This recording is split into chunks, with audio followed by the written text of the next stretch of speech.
I was in grade 11, and that's when school started taking coding a bit more seriously. We were doing Python, the programming language, once a week. And unlike most subjects at school, I was really bad at Python. And I hated it. I hated the feeling of discomfort every time we'd get to class. And session after session, that feeling of discomfort started getting to me. So I went back home one afternoon, and I got into this retrospective exercise. And the purpose was to try and understand why I was that bad at Python. And the answer seemed to be simple. Maybe it was just not for me. I was good at other things, but Python just wasn't one of them. And maybe my classmates were just naturally better. But then again, maybe not. There was another narrative that I was flirting with. And it was that maybe these classmates weren't better because they were just talented or gifted. Maybe they had been more exposed. Maybe they'd coded before or played video games on their laptops. I didn't. And so I had a choice to choose between these two narratives. And if I went with the first one, then I was stuck. There was practically nothing I could do. But if I went with the second, then there was something I could do about it. There was a way forward. There would be room for me to improve. And my progress would only depend on my ability to tolerate the discomfort. And so I chose the second option, irrespective of whether it was true or not, whether it was valid or not. I went for the second narrative because it gave me a way forward. So I reached out to a friend of mine in computer engineering, and every week he'd send me problems and I tried to solve them. We did weeks of quiet and steady work. Weeks of not only accepting the discomfort, but also finding new ways to inflict it upon myself. I made it my mission to get better at Python, even if it meant going above and beyond what was needed for school. So I go to my final exam, and I sit there. And I finish the whole thing, including the bonus, in less than 20 minutes. It was supposed to take an hour. I walked out of the room in complete disbelief. And I was happier than I probably should have been over a school exam. But it wasn't just an exam. It wasn't the hardest thing I'd done, and by no means did it change my future. But this one mattered. It mattered because it changed the way I perceived the world. It mattered because it taught me that accepting discomfort would treat me better than avoiding it. And so that belief that I took from Python, it stayed with me. And when I graduated high school and I decided I wanted to get into engineering, I eventually knew I want to get into the corporate world of consulting. And I knew it was competitive, so I needed to stand out. And one avenue that I heard could set me up for success was what we call case competitions. And case competitions are short versions of consulting in which teams of four students from all around the world, present solutions and strategies to top company executives. Sounds really exciting, right? I know. So I applied. And I got in. And then eventually, I had my first training session. And the assignment was very simple. Everyone had to go up on stage and give a 30-second brief overview of the case at hand. So my turn comes up, and I go up on that stage. And before I was even done with my first sentence, I stuttered, I froze, and I had no idea what to say. The professor at the time took it as an opportunity to explain why you should never memorize what you want to say. Instead, you should think of having ideas. You want to share points you want to make.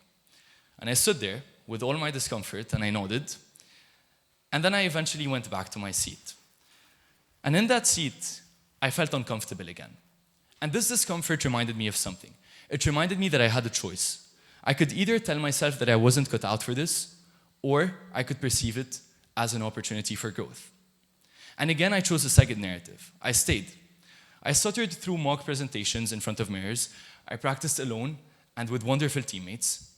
I spent up to 20 minutes with that same professor, fine-tuning as little as one sentence, so we could get the body language, the tone, and the articulation right.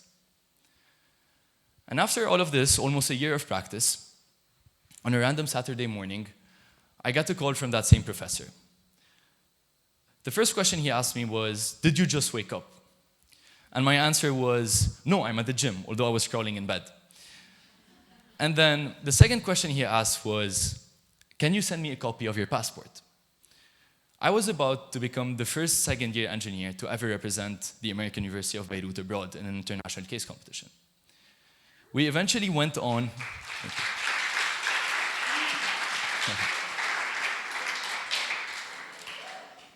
We eventually went on to win that competition in Washington, along with 3 wonderful teammates. And we went on to travel to more than 9 international case competitions: Toronto, Germany, Spain, Denmark, and more than I can name, earning a total of 5 podium finishes. And after 2 years of this, I eventually got to the point where I wanted to be. I broke into consulting, I got the internship that I wanted, and I eventually landed the job. And by then, I had another clear precedent. Another precedent that the growth I would get was only a function of the discomfort that I was willing to tolerate. But after 3 years of investing almost everything I had in my career, I realized that growth doesn't only happen in boardrooms and case slides. And maybe it was the effect of visiting Denmark. That country has a strange way of making visitors question their life choices. But something in me shifted. And I decided to shift my pursuit from one centered in success to one grounded in purpose. And purpose, I had come to learn, often lies in growth. The kind of growth that you get from leaning into discomfort. And so I made a decision. I decided to pour that same obsessive energy into parts of myself that I had never really explored. To seek discomfort again, in music and in sports. Now, let me be clear. I have never perceived myself as an artist, as someone who's creative, or as a full-fledged athlete. And ironically enough, I chose the 2 disciplines that are the toughest to master. I chose the piano and tennis. 2 disciplines that will only reward you if you're willing to wait, if you're willing to bask in the discomfort for as long as you need to. And so I did. I trained obsessively. I trained every day, sometimes even twice a day. I trained in 40 degrees weather on 6 a.m.s in Dubai throughout my summer internship. I would throw up mid-session, but I'd keep pushing. I made friends with kids half my age because these are the only people obsessed and dedicated enough about the sport. And I've had to drive these kids back home, even after losing to them in straight sets. You can imagine the discomfort. And after 2 rough shoulder dislocations and an open surgery, I still made it to the tennis varsity team at university. And although all of this has happened, and I've just come out of rehab, I'm currently prepping for the competitive tennis season this summer. With music, my journey has been a bit different. I've allowed myself to take a few shortcuts here and there, but I still have to go through the discomfort of playing octaves and arpeggios all over again. After the piano, I picked up the ukulele and recently the guitar, and I plan to get to oud really soon. And although I'm not a professional at any of them, I've learned to see music, hear music, play music, and feel it in ways that I never thought I could. In more than enough instances than I can remember, people have told me I'm a natural, and I hate it. There is nothing natural about the things I'm good at.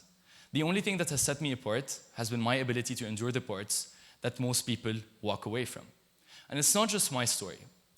In the best-selling book Outliers, the author Malcolm Gladwell makes a very compelling argument about the 10,000-hour rule. In his view, the path to mastery isn't talent, it's time.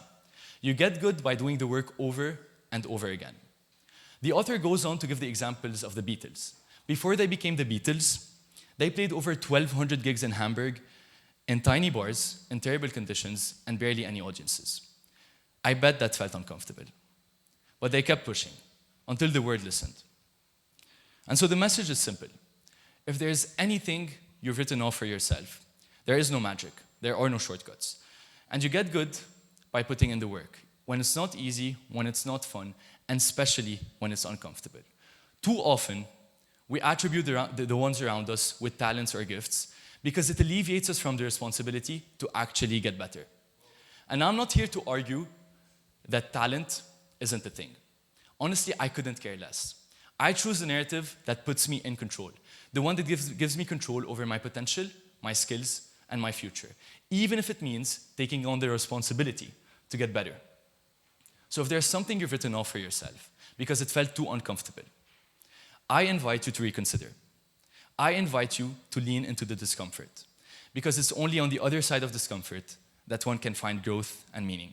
Thank you.